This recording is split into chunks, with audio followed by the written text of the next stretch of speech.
अवसर है हम सबके लिए। आज रघुनाथ अपने त्रैलोक्यनाथ अपने निज भवन में पधार गए हैं। तो आप सबको मेरी व्यासपीठ की ओर से बहुत बहुत बधाई, बहुत बहुत शुभकामनाएं। इस सकल ब्रह्मांड की सबसे भाग्यशाली पीढ़ी होने का हमें अवसर मिला है। यहां देवता आज धरती की ओर देख रहे हैं। स्वयं महादेव आज इस धराधाम में अपने भक्तों के साक्षी बने। पूरी प्रकृति प्रफुल्लित है। और एक बड़ी अद्भुत बात कहूं आपसे, सूर्यवंश में रघुकुल शिरोमणि प्रभु श्री राम का अवतरण हुआ। जब त्रेता में नवमी के दिन प्रभु श्री राम अवतरित हुए थे, मध्य दिवस में सूर्य भगवान आकाश के ठीक मध्य में स्थिर थे और एक मास पर्यंत अपने स्थान से हटे ही नहीं। एक मास पर्यंत अपने स्थान पर ही रहे। भगवान का रूप, उनका लालित्य, उनका सौंदर्य नित्य अग्नि सेवन करते हुए सूर्य नारायण को भी मोहासक्त कर देता है। वो भी मोह में अविचल खड़े हो गए, स्थिर खड़े हो गए, लगा जैसे जड़ हो गए हो। ऐसा सौंदर्य हमारे रघुनाथ का। तो आज प्रातः के समय में बाहर कोहरा था बहुत, और 5 दिन तो 6 दिन हमें हो गए यहाँ इस लखनपुरी में आए हुए, सूर्य भगवान के प्रत्यक्ष दर्शन नहीं हुए। मेरे मन में विचार आ रहा था, हे सूर्य भगवान, क्यों अपने ऊपर कलंक ले रहे हो? आप ही के वंश में अवतरित हुए हैं हमारे रघुनाथ, कम से कम आज तो आकर के दर्शन दो। और आज सूर्य भगवान आकाश में आए हैं? ये साक्षी बनने के लिए आए हैं हमारे रघुनाथ जी को अपने राजमहल में शोभायमान होते हुए। तो सुबह सुबह बातचीत चल रही थी इनसे, इन्होंने अपना मुख दिखा दिया। तो ये परम सौभाग्य है। तो ऐसा सौभाग्यशाली अवसर मिला है, और शायद आप सबने दूरदर्शन के माध्यम से देखा होगा। देखिए, वहां निमंत्रित होते या अयोध्या जी में होते ना, तो प्रत्यक्ष दर्शन करने का सौभाग्य नहीं मिलता।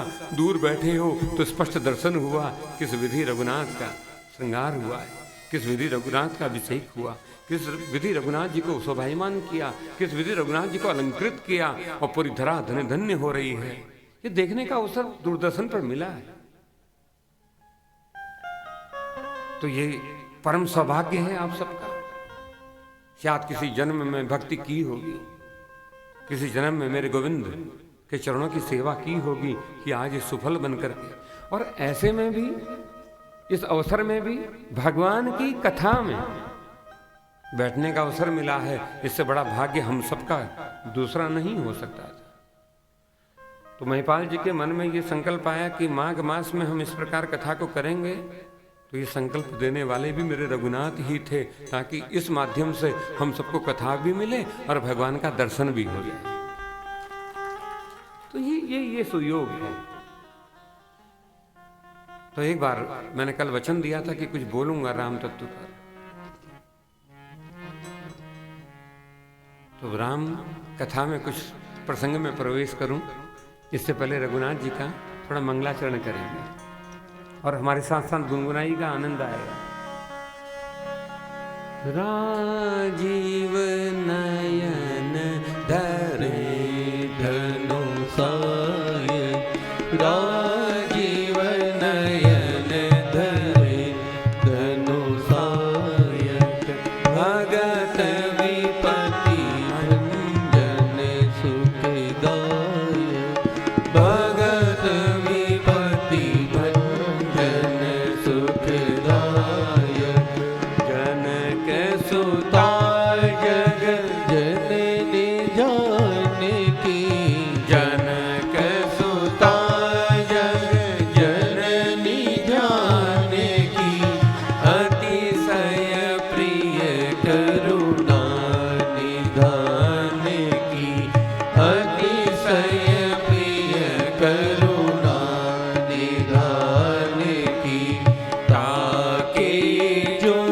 पद कमल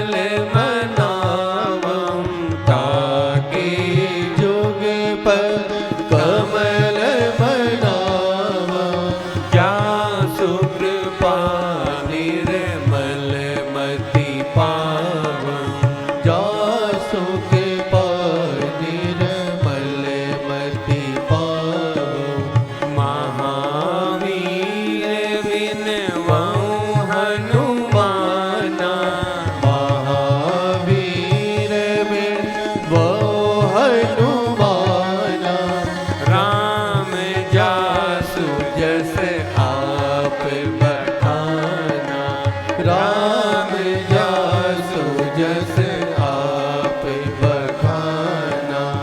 मंगल भवन अमंगल हारी, मंगल भवन अमंगल हारी। द्रवहु सुदशरथ अजीर बिहारी, द्रवहु सुदशरथ अजीर बिहारी। श्री राम जय राम जय जय राम। श्री राम जय राम जय जय राम। श्री राम जय राम जय जय राम। श्री राम जय राम जय जय राम। श्री राम जय राम जय जय राम। श्री राम जय राम जय जय राम। श्री राम जय राम जय जय राम। गाइए प्रेम से। श्री राम जय राम जय जय राम। श्री राम जय राम जय जय राम। श्री राम जय राम जय जय राम। कह रघुपति के चरित अपारा। कह रघुपति के चरित अपारा। कहमति मोरी नीरत संसारा। कहमति मोरी नीरत संसारा।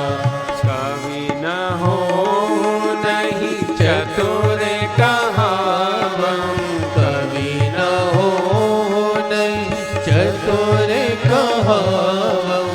मति अनुरूप राम गुण गावम। मति अनुरूप राम गुण गावम। सीता राम चरण रति मोरे। सीता राम चरण रति मोरे। अनुदिन बढ़ई अनुग्रह तोरे। अनुदिन बढ़ही अनुग्रह तोरे। यही विधि नाथ मोहि हित मोरा। यही विधि नाथ होई हित मोरा। करहु सुबेगी दास मैं तोरा। करहु सुबेगी दास मैं तोरा। श्री राम जय राम जय जय राम। श्री राम जय राम जय जय राम। श्री राम जय राम जय जय राम। श्री राम जय राम जय जय राम। वंदऊ गुरुपद पदुम परागा। बंदहु गुरु पद पदुम परागा। सुरुचि सुबास सरस अनुरागा। सुरुचि सुबास सरस अनुरागा। आमिय उरिमय चूरन चारु। आमिय मुरि मन चूरन चारु। समन सकल भव रुचि परिवारु। समन सकल भव रुचि परिवारु। श्री राम जय राम जय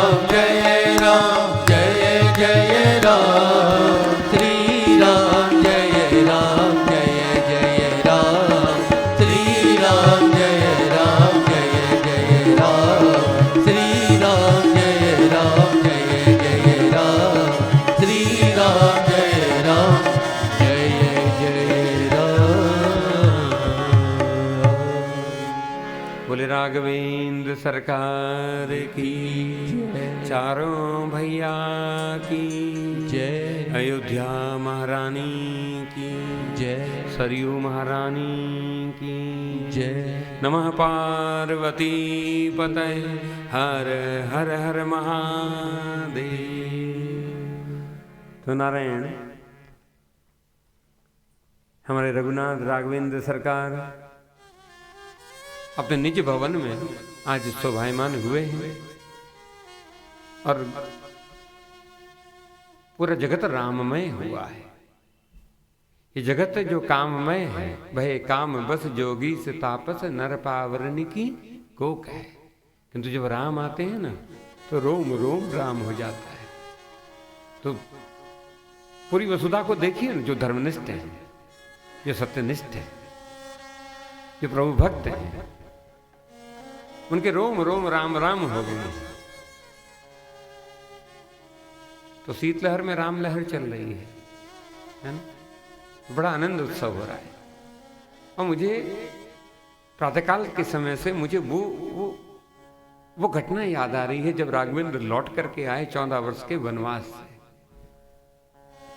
देखिए भगवान ने वनवास क्यों लिया, कथा तो बहुत विशद है। कथा राम के गूढ़। राम चरितम रघुनाथस्य शतकोटि प्रविस्तरम। रघुनाथ जी का जो चरित्र है ना, 100 कोटि बार गाया जा चुका है। 100 कोटि 100 करोड़ बार गाया जा चुका है। और आज पूरे विश्व भर में देखिए, हमारे पास वाल्मीकि रामायण है, रामचरितमानस है, आनंद रामायण है, योग वशिष्ठ रामायण है, राधेश्याम रामायण है। अरे एक एक प्रांत को देखें ना, अकेले बंगाल में 27 रामायण हैं बंग भाषा में, तमिल में 14 भाषा हैं, कन्नड़ में 14 रामायण हैं। इसी भारत में रामायण कितनी है नहीं खबर, कितनों ने गाया नहीं खबर। ऐसी थाईलैंड में, जावा में, सुमात्रा में, कंबोडिया में, तिब्बत में, रसिया में, चीन में कितनी कितनी रामायण गाई जाती है, कितने कितने मुख्य राम कथा गाई जाती है। ऐसे हम वेस्ट इंडीज की ओर जाएं तो वहां कितनी रामायण। तो चरितम रघुनाथस्य शतकोटि प्रविस्तरम, इतनी कथा है तो क्या क्या गाऊं। मन में सुबह से चल रहा था कौन सा विषय उठाऊंगा राम कथा का, तो नहीं समझ में आ रहा था। तो मुझे मेरे मस्तिष्क में प्रातःकाल से बुद्ध से चल रहा था जब राघवेंद्र लौट करके आए, सियाजू लक्ष्मण को लेकर के, साथ में हनुमंत हैं, अंगदादि बानर हैं, जामवंत हैं, विभीषण भी आए हैं। वो तो बाद में फिर आप लंका का राज्य संभालो, आप किष्किंधा का राज्य संभालो, अंगद को विभीषण को विदा किया। और सोचिए वो विदा, उनका पग, उनके पैर भर गए भार से कि कैसे जाएं राघवेंद्र को विदा देकर, कैसे जाएं राघवेंद्र से दृष्टि को हटा करके लौट करके, तो भी जाना पड़ा क्योंकि रघुनाथ ईश्वर का आदेश है। एक गुरुआदेश, गुरुआज्ञा प्रकृविता, एक इष्ट आज्ञा प्रकृविता। राघवेंद्र की आज्ञा मिली तो लौटना पड़ा भारी, हृदय में पत्थर लेकर के विभीषण इत्यादि सब लौटे, अंगद लौटे। और अंगद का वो बार बार पीछे मुड़ करके देखना, मुझे वो अंगद, उसकी दृष्टि बार बार पीछे मुड़ करके देखते हैं, रोक लें कहीं रघुनाथ, रोक लें कहीं रघुनाथ, रोक लें। पलट पलट के देखते हैं हमारे राघव। तो राजारोहण हो रहा है हमारे राम का, राजाभिषेक हो रहा है। गुरु वशिष्ठ है, ब्रह्मादि देवता हैं, स्वर्ग के प्रजापति लोक के देवता सब, ये सब देवता आकर के उपस्थित साक्षी बने। कैलाशपति महादेव स्वयं साक्षी बनकर के आए हैं शिवा को लेकर के। और उनके मध्य में वशिष्ठादि मुनि वेद मंत्रोच्चार करते हुए प्रभु श्री राम को आरूढ़ कर रहे हैं। और उस राजगादी के समीप क्या दृश्य है, कौन कौन है समीप में।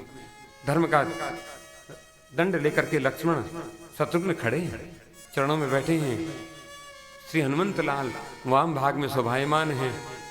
सर्वश्रेयस करीम सीता न तो हम राम वल्लभाम, सियाजी विराजमान है वाम भाग में। और यहां हमारे राघव के नेत्र जो है ना, वो वल्गित होने लगे। राघव के नेत्र वल्गित है, स्थिर नहीं, कभी इधर देखते हैं कभी उधर देखते हैं। चित्त में लगा जैसे अधीरता होने लगी। राघव अधीर हो गए। राज्याभिषेक हो रहा है तो भी राघव अधीर है। और ये बात सबसे पहले अनुभव करी लक्ष्मण ने। उसे देखा वो चित्रकूट के वन से लेकर के समुद्र के तट तक, यहां तक कि भीषण संग्राम हुआ लंकापति रावण के साथ, तो भी उस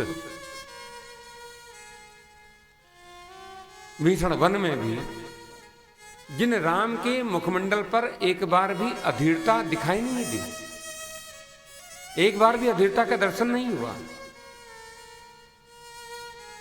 आज वो राज्याभिषेक के क्षणों में अधीर है। लक्ष्मण ने देखा,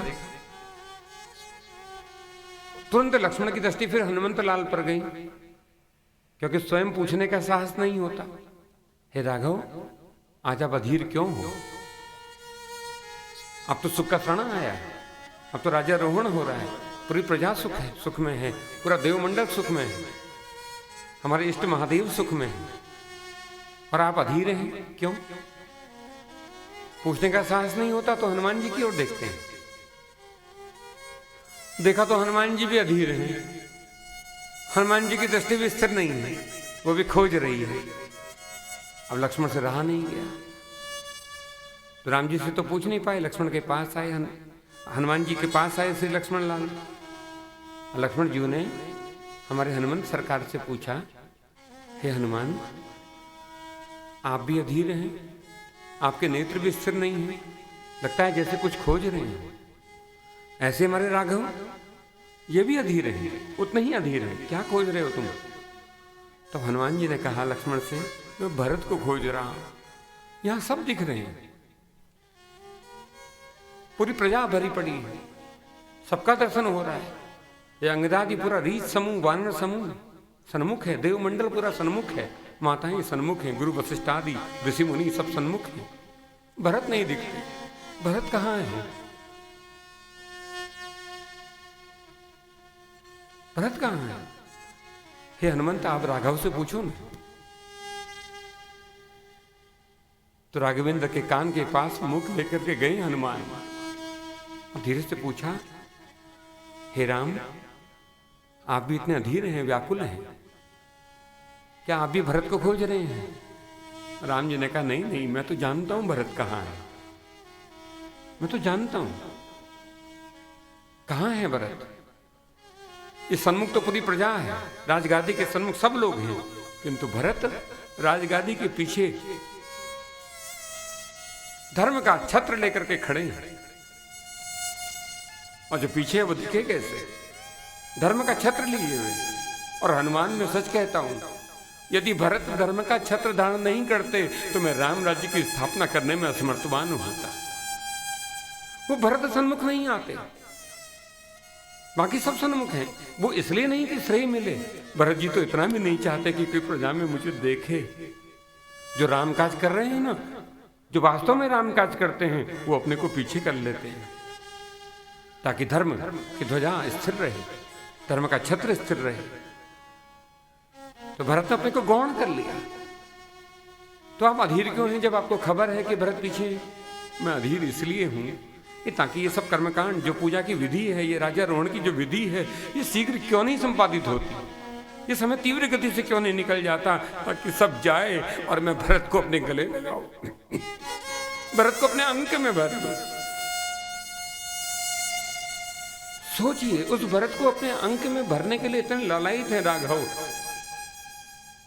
तो मेरी दृष्टि भरत पर जाती है, क्या बड़भाग्य है भरत का कि उसे अंक में, राम के चरणों में लगने को पूरा जगत तत्पर है, किंतु राम मेरे भरत को अपने अंक में भरने को व्याकुल हो रहे हैं।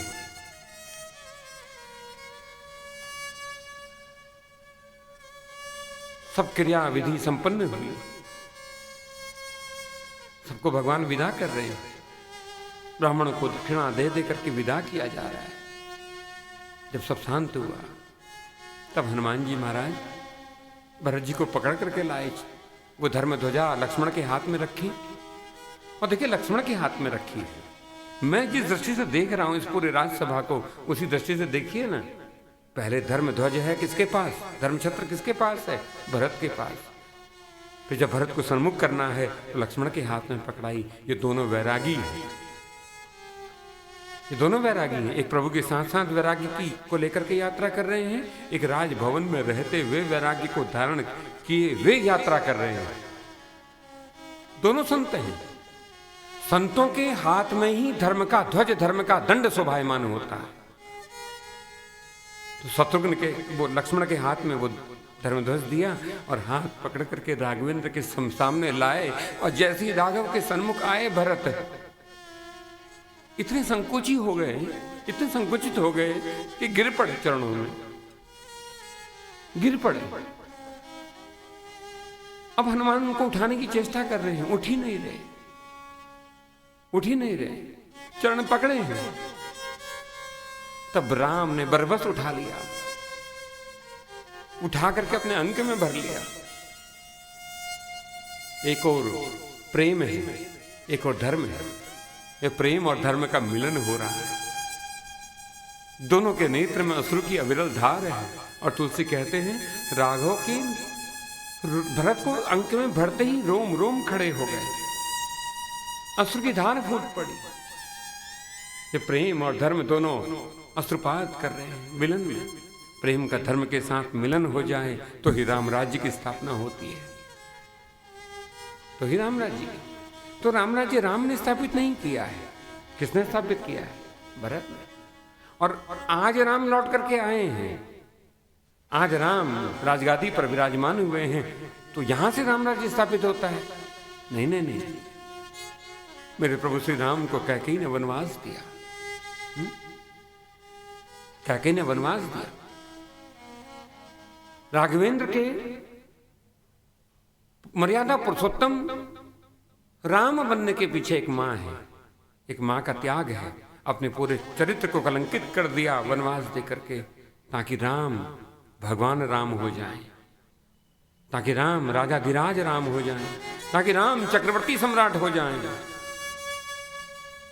एक मां अपने ऊपर लांछन लेती है, कैकेयी मां है। कभी मानस पढ़िए ना वनवास का प्रसंग, कौशल्या के पास उसको मां कह करके प्रणाम करने नहीं गए, कैकेयी के पास गए और 6 बार मां कहा है। कैकेयी को एक बार नहीं, 6 बार। सुनु जननी सोई, जननी कहा है। क्या कह रहे हैं? सुनु जननी सोई सुत बड़ भाई, सुनु जननी सोई सुत बड़ भागी, जो भी तुम्हारू चरण अनुरागी, जो भी तुम्हारू चरण अनुरागी। सुनो जननी सोई सुत बड़ भागी, सुनो जननी सोई सुत बड़ भागी, जो भी तुम्हारू वचन अनुरागी, जो भी तुम्हारू वचन अनुरागी। सुनो जननी सोई सुत बड़ भागी, जो पितु मातु वचन अनुरागी। जननी कहा, जननी तो वैसे कौशल्या है, हैं?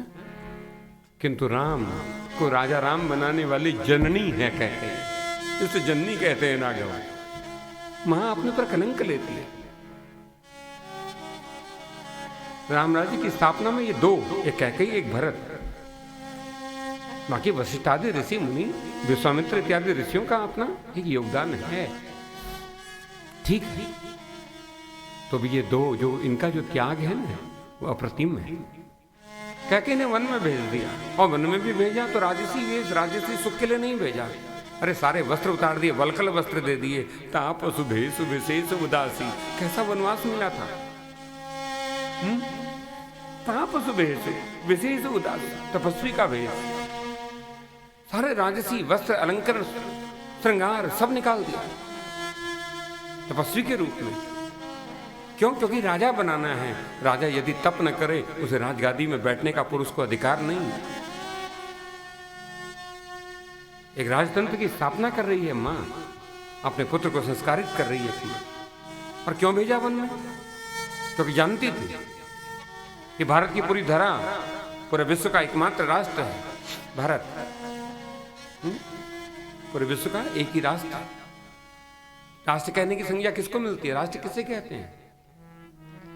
साधुनाम बहुलोग इति राष्ट्र। साधुनाम बहु, आचार्य चाणक्य का सूत्र है। साधु नाम, जिस धरा पर साधुओं की बहुलता हो, भगवान के भक्त, संत हृदय जन जहां बहुल हो, उस स्थान को कहते हैं राष्ट्र।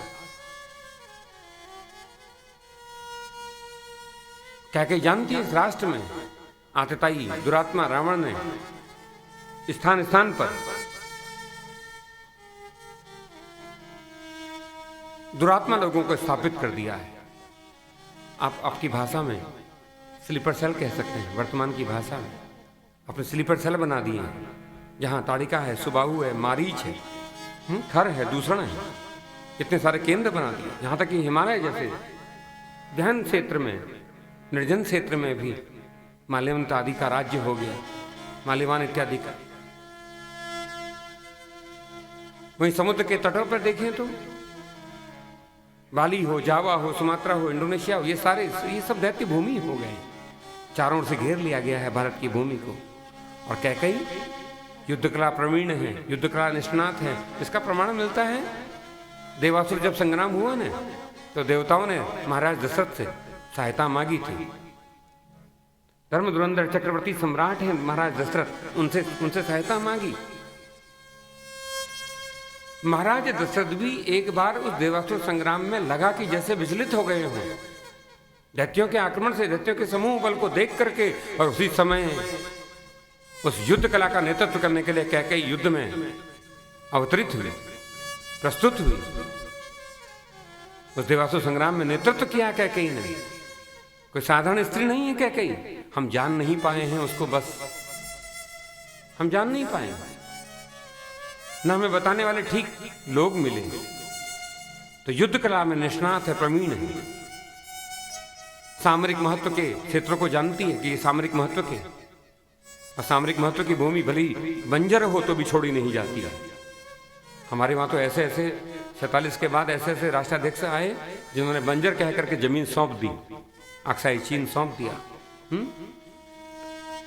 किंतु सामरिक कितना महत्व है, मिलिट्री पर्पस से उसका कितना महत्व है। क्या कह जानती है? सब जगह स्लीपर सेल बन गए हैं आतंकवादियों के, दुरात्माओं के, दैत्यों के। इनको नष्ट करना है तो राघव को राजमहल से निकालना ही पड़ेगा, राजमहल से निकालना ही पड़ेगा। इतने के लिए वनवास दिया है 14 वर्ष का। जाओ इस भूमि को निष्कंटक करो, दैत्यों से निष्कंटक करो, ताकि धर्म संस्कृति, यज्ञ संस्कृति, वेद संस्कृति, ये सनातन धर्म अक्षुण्ण रहे, स्थिर रहे, सुस्थिर रहे। इतने के लिए राघव को वनवास दिया। तो ये कैकेयी है जिसने राम को राजा राम बनाया है। ये कैकेयी है जिसने राजा राम को भूयो भूयो नमाम्यहम, पूरी भूमि जिसकी वंदना करे, ऐसे मर्यादा पुरुषोत्तम बनाया, निर्माण किया है माने। दूसरे हैं भरत, उनका त्याग अप्रतिम है, अतुल्य है। वनवास मिला है, चित्रकूट में पर्णकुटी बना करके रहते राघव। सियाजू और लक्ष्मण साथ में। देखिए वैराग्य को साथ लेकर के चल रहे हैं।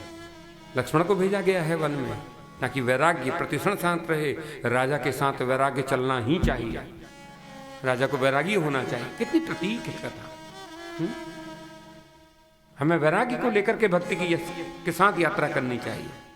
वैराग्य न हो तो वैराग्य विहीन भक्ति सदा विलाप करती है, जगत के लिए, मेटेरियलिस्टिक भौतिक पदार्थों के लिए विलाप करती है। भक्ति भी लौकिक हम पूजा करते हैं, धन चाहते हैं ना, क्योंकि वैराग्य नहीं है। ज्ञान और वैराग्य विहीन भक्ति सदा भौतिक वस्तुओं के लिए विलाप करती है। कहीं राघवेंद्र भी विलाप न करें राज्य के लिए, इतने के लिए साथ में वैराग्य को भेजा है। लक्ष्मण गए पर्णकुटी बना करके। अच्छा, बड़ा सुंदर वृतांत आया वहां पर, गीता आई है। लक्ष्मण गीता, रामचरितमानस में भी एक गीता है, लक्ष्मण गीता कहते हैं उसे। निषाद राजगुह के साथ संवाद हुआ है।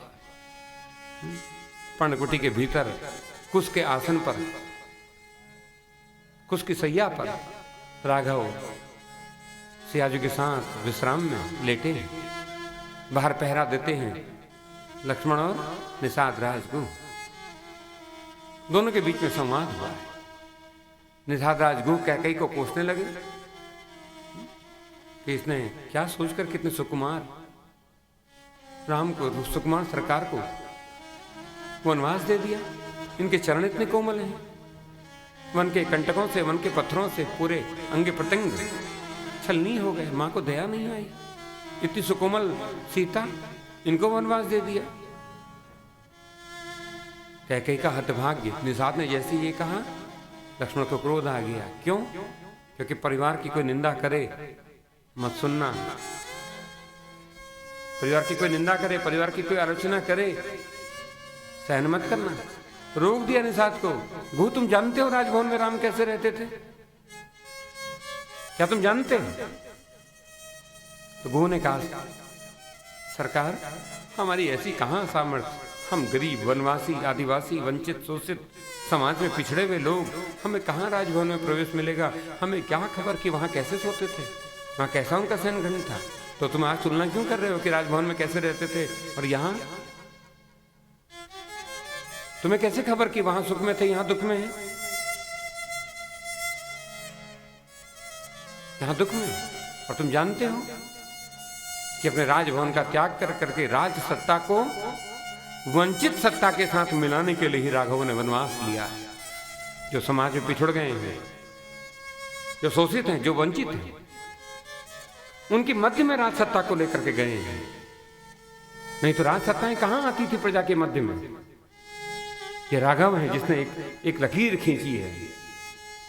ये राघवेंद्र है जिन्होंने एक लकीर खींच दी कि राज सत्ता को सदा प्रजा के साथ, जो पिछड़ गए हों विकास की यात्रा में, जो पिछड़ गए हों ज्ञान की यात्रा में, भक्ति की यात्रा में, उनके मध्य तक ज्ञान और भक्ति को लेकर के जाया जाए। तुमसे मिलने ही आए हैं और उनका सुख मुझसे पूछो, वहां क्या था, यहां क्या है? न वहां वो मलमल की सेज में को पाकर के प्रसन्नचित्त थे, न यहां कुशा के आसन को पाकर के, ये पत्तों के बिछौने को पाकर के दुखी हैं। जितने सुख में वो यहां थे, उतना ही सुख उनके मुखमंडल पर यहां पर भी है। उनके सुख में कभी कोई भेद नहीं आता। ऐसे राघव वन में रहते और यहां पिता दशरथ की मृत्यु हुई वियोग में, और एक बार नहीं,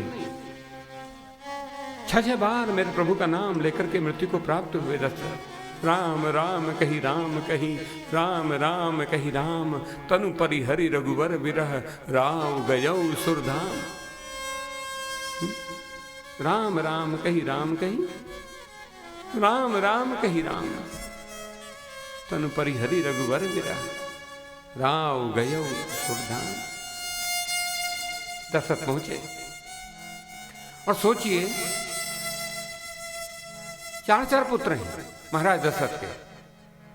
अखिल कोटि ब्रह्मांड नायक, वेद वेदांत सिद्धांत पुत्र बनकर के आया है। स्वयं धर्म मूर्ति अवतार भरत वहां है, पुत्र बनकर के आए हैं। शेष अवतार है।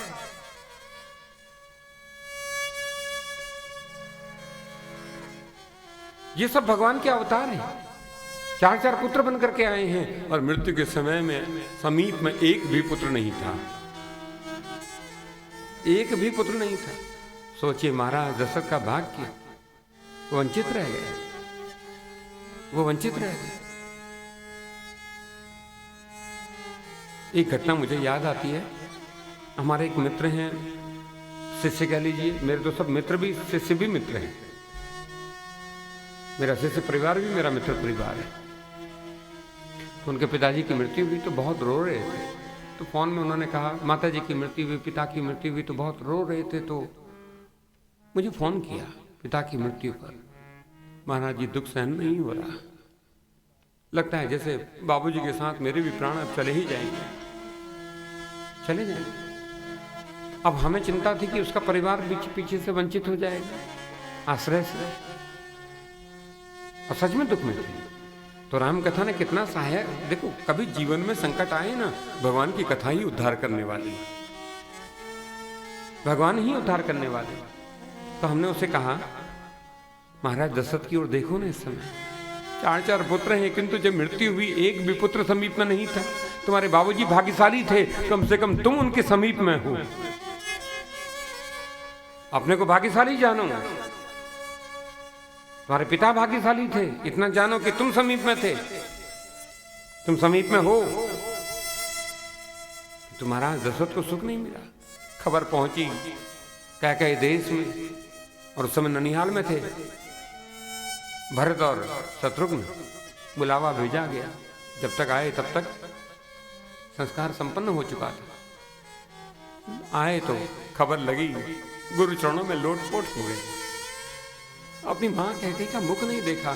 सोची कैकेयी की हृदय को तू देखिए ना, धर्म की स्थापना के लिए वनवास देती है और उसका पुत्र ही विमुख हो जाता है। कभी कभी धर्म के लिए अपनी प्रतिष्ठा को भी, अपने सम्मान को भी दांव पर लगाना पड़ता है, तो ही धर्म, सब कुछ खो करके ही धर्म की स्थापना करनी पड़ती है। कैकेयी ने सर्वस्व खो दिया। भरत आए और गुरुदेव के चरणों में, वशिष्ठ के चरणों में गिर पड़े, और पूरी प्रजा आई तो भरत को लांछन करती है। तुमरे भाग राम बन गए। भरत को व्यंग किया गया, तुम्हारे भाग्य तो नहीं होता तो हमारे राम जी को वनवास नहीं होता। भरत ने कहा ठीक, मैं जानता हूं ये मेरे ही भाग्य है, मेरा ही दोष है कि मेरे खातिर राम वन में गए हैं, राम वन में गए। मैं बुला करके लाऊंगा, उनको लिवा करके लाऊंगा। फिर किसने व्यंग्य किया, स्वयं तो मां के साथ षड्यंत्र करके भेज दिया वन में, अब बुलाने का नाटक कर रहे। गुरु वशिष्ठ ने इशारा किया, तुम नहीं जानते भरत को, भरत कौन है? तुम्हारा इतना साहस इसलिए हो रहा है क्योंकि इतना विपरीत समय है, ये समय विपरीत है। नहीं तो भरत की महिमा, उसे गाने के लिए तो राघवेंद्र का मुख भी कम पड़ जाए। उसकी महिमा गाने के लिए शेष सहस्त्र फणों से मेरे भरत की महिमा गाएं तो भी नहीं गा सकते। तुम नहीं जानते। वशिष्ठ ने चुप किया प्रजा को। भरत इतने विनीत थे, भरत इतने विनीत थे, कहते हैं हाँ भैया मैं जानता हूं, मेरा भाग्य था, मेरे ही कारण राम को वनवास मिला है, मैं जानता हूं, किंतु मैं उन्हें लिवाने जाऊंगा, जिसे मेरे साथ चलना हो चले। किंतु प्रजा का तो स्वभाव है, वनवास मिला तो प्रजा भरत की हुई, जब चित्रकूट पहुंचे तो प्रजा राम की हुई। ये तो है ना, न भरत प्रजा भरत की, न प्रजा राम की। ये प्रजा का हो कि नहीं हुई हो, ये प्रजा किसी की नहीं होती है, जगत किसी का नहीं हुआ है, आज तक नहीं हुआ, आज तक नहीं हुआ। तो किसने फिर व्यंग्य कर दिया, क्या तुम्हें राम देखेंगे, स्वीकारेंगे भी? भरत ने बड़ा बड़ा सुंदर बोला है, आम जान मोहि नहीं त्यागो, मुझे नहीं त्यागेंगे। तो किसी ने कहा किस भरोसे पर बात कर रहे हो? भरत कहते हैं मोहि रघुवीर भरोसा, मुझे रघुवीर भरोसा, मुझे रघुनाथ जी का भरोसा है कि मुझे नहीं त्यागेंगे, मुझे रघुवीर भरोसा। सोचिए ऐसा भरोसा उत्पन्न हो जाए तब जीवन में संतत्व आता है। मुझे रघुवीर भरोसा।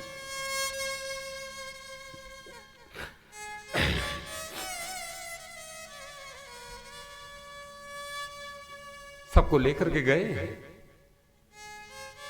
भरत पैदल चलते हैं, माताओं को डोली पर बिठाया है, गुरु वशिष्ठ इत्यादि सब डोली पर बैठे हैं, कहार लेकर के जा रहे हैं। माता कौशल्या उतर गई डोली से, मेरा भरतलाल पैदल जा रहा है, पैर में छाले पड़ गए। भरत ने कहा मैया तू बैठ ना डोली पर, मैं चल तो रहा हूं, नहीं तेरे पैर छिल गए हैं, छाले पड़ गए हैं, रक्त बहने लगा है। तो मैया मेरे राघव के चरणों की क्या दशा होगी? मेरे चरण तो फिर भी कठोर हैं, वज्र कठोर हैं, हमारे राघव के चरण तो कमल के फूल की पंखुड़ी से भी कोमल सुकोमल है। उनके चरणों की क्या दशा। माँ मैं पैदल जाऊंगा, लेकिन माँ तो माँ है, न जानती है भरत मेरा छोटा है, बालक है अभी। तो नहीं बैठेगा तो मैं भी पैदल ही चलूंगा। भरत बैठ जाते हैं ताकि माँ को कष्ट न हो और रोने लगते हैं। कैसा दुर्भाग्य है मेरा, जिस पथ से मेरे राघव गए हैं वन में, उस पथ पर मुझे चलने का भी अधिकार नहीं। चित्रकूट पहुंचे, राघवेंद्र को खबर लगी, प्रतीक्षा कर रहे हैं। पहुंचे कब कुटिया और सबसे पीछे खड़े। धर्म का यही स्वभाव है कि पूरी प्रजाजन को, सबको आगे करके प्रभु से मिला दे और पीछे अपना खड़ा रहे। हम लोग तो अधिकार पाकर के आगे कूदना चाहते हैं, हम पहले मिले। भरत सबसे पीछे खड़े हैं, सबसे पीछे। एक दिन ऐसे ही चिंतन करते करते कभी भाव जगत की यात्रा में मैंने भरत जी से पूछा कि तुम पीछे क्यों खड़े हुए, चित्रकूट में तुम पीछे क्यों थे। भरत जी ने कहा, जो आगे आगे गए ना, भगवान ने सबके सर पर हाथ रख करके सबको भगवान हटाते चले गए। मैं सबसे पीछे इसलिए खड़ा हुआ क्योंकि जब सन्मुख गया तो प्रभु ने मुझे हटाया नहीं, अपने गले से ही लगा लिया। जो पीछे खड़े होते हैं ना, तुम प्रतिष्ठा के लिए आगे मत जाना कभी। भक्ति के मार्ग में पीछे जितना पीछे दिखोगे उतना समझना मेरा गोविंद तुम्हें स्वीकार कर रहा है, मेरे राघव तुम्हें हृदय से लगा रहे हैं। हम यश के लिए, कामना के लिए, प्रसिद्धि के लिए आगे आगे आगे आगे दिखना चाहते हैं। और केवल साधारण जगत की बात नहीं है, जो सार्वभौम जगत गुरु कहने के लिए स्वयं श्री मुख से अपने को सार्वभौम जगत गुरु कहलाना पसंद कर रहे हैं, वो आगे आगे ही दिखना चाहते हैं। जो पीछे खड़ा है ना, बिल्कुल अंतिम पंक्ति में जो खड़ा है, अंत में मेरे गोविंद से मिलता है, मेरे गोविंद उसे पकड़ करके हृदय से लगा लेते हैं, हृदय से लगाते हैं। तो भरत जी जब समीप आए तो चरणों में गिर पड़े, अश्रु की धार फूट पड़ी, होंठ कंपायमान हो गए। लगा जैसे अभी सन्निपात हो जाएगा। राघव ने उठाया, गले लगाया, बहुत देर तक मौन पसरा रहा, बहुत देर तक मौन। तब भरत ने निवेदन किया, भैया मेरे भाग्य के कारण आपको वनवास मिला है, आपके बदले मैं वनवास भोगूंगा। पिता का वचन है ना, मैं पूरा कर रहा हूं। छोटे भाई का दायित्व है कि वो बड़े भाई का दायित्व स्वयं निर्वहन करे। बड़े भाई के कार्य छोटा भाई संपादन करे, ये कर्तव्य है। तो राघव ने समझाया अनेक प्रकार से, नहीं भैया मेरा भरत राजपाट संभालेगा ना, अयोध्या की प्रजा में कभी भी अन्न की कमी नहीं होगी, धन की, ऐश्वर्य की कमी नहीं होगी, क्योंकि जहां धर्म है वहीं ऐश्वर्य है। तुम धर्म हो, अयोध्या को सुख देने के लिए ही तुम्हारे लिए 14 वर्ष का ये राजपाट जो मिला है तुम्हें, और मैं तो चाहता हूं जीवन भर तू ही राजपाट करे, मैं निर्द्वंद विचरण करूं जगत में। नहीं भैया, राजा तो तुम्हें ही बनना है, लौट चलो ना। भरत जिद करते हैं। राघव ने बहुत प्रयास करके भरत को समझाया, 14 वर्ष के बाद आऊंगा। तो भरत ने कहा 14 वर्ष पूर्ण होते ही यदि एक घड़ी की भी देर हुई मैं अपने प्राण त्याग दूंगा। वचन दो कि 14 वर्ष पूर्ण होते ही तुम मेरे सन्मुख आओगे। राघव ने वचन दे दिया, 14 वर्ष पूर्ण होते ही भरत मैं तेरे पास रहूं, एक घड़ी की भी देर न हो, नहीं तो आपको भरत नहीं मिलेगा। तो राघवेंद्र वचन देते हैं। दूसरी शर्त रख दी भरत ने, आपकी पादुकाएं आप नहीं आ रहे, ठीक है, मैं राजगादी पर नहीं बैठूंगा, आपकी पादुकाओं को सन्मुख रख करके ही राम राज्य की स्थापना होगी। तो भरत राम जी की पादुकाएं लेकर के आए, राज सिंहासन पर रखा, और जैसे ही भरत ने पादुकाओं को राज सिंहासन पर रखा, राम राज्य की स्थापना हो गई। राम ने राम राज्य की स्थापना नहीं करी, मेरे भरत ने राम राज्य की स्थापना करी। एक संत ही राम राज्य की स्थापना कर सकता है, और जब भरत विदा हो रहे थे, पलट पलट के देखते हैं राघव की ओर। राघव नजरें चुरा रहे हैं, कैसे कैसे मिलूं, अगर मैं रोने लगा तो ये फिर रुक जाएगा, फिर रुक जाएगा। अपने हृदय को वज्र समान कठोर किया राघव ने, नेत्र को शुष्क कर लिया राघव ने, और भरत से कहा, भैया पादुकाएं तो तूने ले ली, मन तो करता है तुझे और भी कुछ दूं, क्या दूं तुझे? तो भरत चरणों में फिर गिर पड़े। और भरत ने भगवान से जो मांगा वो मांगने जैसा है। भरत ने क्या मांगा? धर्म न अर्थ न काम रुचि और न चाहूं निर्वाण, जन्म जन्म रति राम पद यह वरदान में आ। धर्म न अर्थ न काम रुचि और न चाहूं निर्वाण, जन्म जन्म रति राम पद यह वरदान में आन। जन्म जन्म रति राम पद। हे गोविंद, मुझे धर्म नहीं चाहिए, अर्थ नहीं चाहिए, मोक्ष भी नहीं चाहिए, न मेरी कोई कामनाएं हैं, कामनाएं। धर्म न अर्थ न काम न मोक्ष मुझे नहीं चाहिए। न मोक्षस्य आकांक्षा भव विभव वांछा पिचन में, न विज्ञान अपेक्षा सतिमुखी सुखेच्छा न पुनः। आदि गुरु शंकर कहते हैं मुझे मोक्ष की कामना भी नहीं है। भरत भी वही मांग रहे हैं, न धर्म चाहिए, न अर्थ चाहिए, न काम चाहिए, न मोक्ष चाहिए, जन्म जन्म रति राम पद। हे राघव, जीवन भर जन्म जन्म जन्म जन्म मेरा प्रेम आपके चरणों के प्रति बना रहे, आपके चरणों में मेरा प्रेम लगा रहे, आपके नाम में मेरी जीवा लगी रहे, मेरी बुद्धि आपके स्वरूप में, आपके रूप में स्थिर हो जाए, ये समय स्थिर हो जाए, ये समय स्थिर हो जाए। मुझे इसके सिवा कुछ नहीं चाहिए। जन्म जन्म रति राम पर मांगने जैसी तो भक्ति है, मेरे रघुनाथ की भक्ति मांगने जैसी है। हम कहाँ धन पद प्रतिष्ठा सम्मान वैभव आरोग्य ये सब मांगने में पूरा जीवन लगा देते हैं।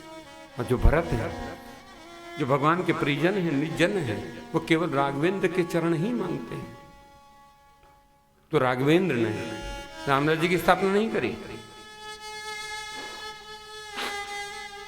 मेरे राघव ने नहीं करी, भरत ने करी।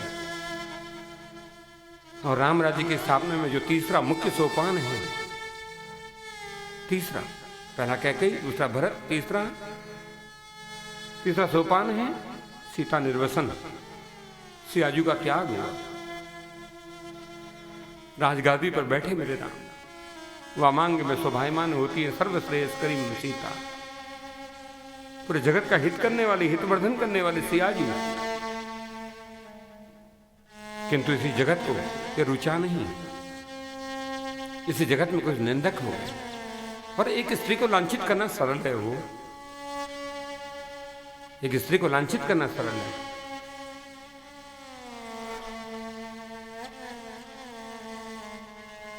धोबी उत्पन्न हो गए, धोबी वृत्ति, निंदक वृत्ति उत्पन्न हो गई। और निंदा करने वाला वो अकेला व्यक्ति नहीं था। देखिए, राम राज्य में भी निंदा होती है। राघवेंद्र सन्मुख थे तो भी निंदा होता। तो अकेला तो निंदा कर नहीं रहा होगा, दीवारों से कि वृक्षों से कि वायु से कि आकाश से, कोई सुनने वाले भी होंगे। और उस समय की परिस्थिति ऐसी बन पड़ी कि लगा जैसे समाज में फूट पड़ जाएगी। और समाज को जोड़ने के लिए राम सोचे ना, कितना त्याग करते हैं, कितना बलिदान करते हैं।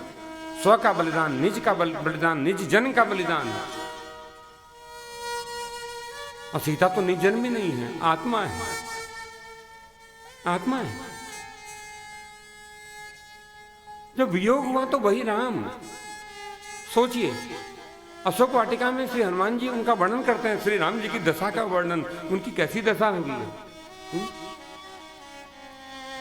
मानस के सुंदरकांड, मानस में सुंदरकांड की 14वें नंबर के दोहे के साथ चौपाइयां हैं।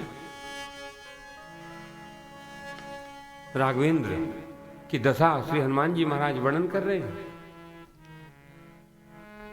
कैसी दशा हुई है? ऐसे जैसे संसार के साधारण प्रेमी की दशा हो जाती है ना, कि विरह में वो अपनी प्रेमिका को, अपने प्रीतम को लिखने लगता है, गाने लगता है। तत्व प्रेम कर मम रुतो जानत प्रिया एक मनु मोरा, सो मनु सदा रहत तो ही पाही, जान प्रीत रस ऐतने ही माही। हे सीते, मेरे पास एक ही मन था, तत्व प्रेम कर मम अरुतोरा, जानत प्रिया एक मन मोरा। मेरे पास एक ही मन था। कहां चली गई सीते? मेरा मन लेकर के चली गई, मेरा मन लेकर के चली गई। जान प्रीत रस ऐतने हुमाही। हे सीते, आओ न लौट, तुम्हारे बिना कितने सावन बरस गए। आकाश से बारिश होती है तो लगता है बारिश तपत तेल जो बरिसा, बारिश की बूंदें मेरी देह पर लगती हैं तो लगता है जैसे किसी ने तब तो तेल डाल दिया हो, गरम तेल डाल दिया। सोचिए राघवेंद्र की क्या दशा होती है सीता के विरह में। अवनी न आवत एक उतारा, आकाश स्वच्छ होकर के इतने बड़े बड़े तारे आकाश में आते हैं, किंतु मुझे तो सर्वत्र अंधकार ही अंधकार दिखाई देता है। सीते, वो राम केवल राम राज्य के लिए, अपनी प्रजा को जोड़ने के लिए, राष्ट्र को एक करने के लिए अपनी पत्नी का त्याग कर दिया। राष्ट्र को स्थापन करने के लिए, राष्ट्र की स्थापना के लिए, धर्म की स्थापना के लिए अपनी पत्नी का त्याग किया राघवेंद्र ने।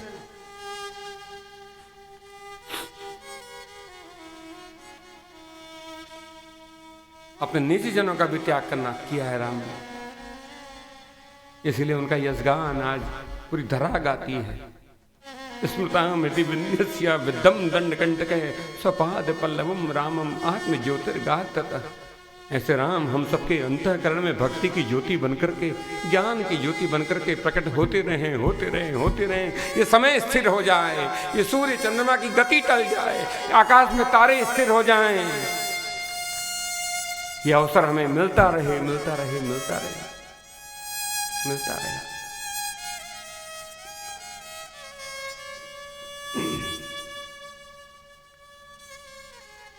जो भक्त हैं वो जड़ हो गए हैं।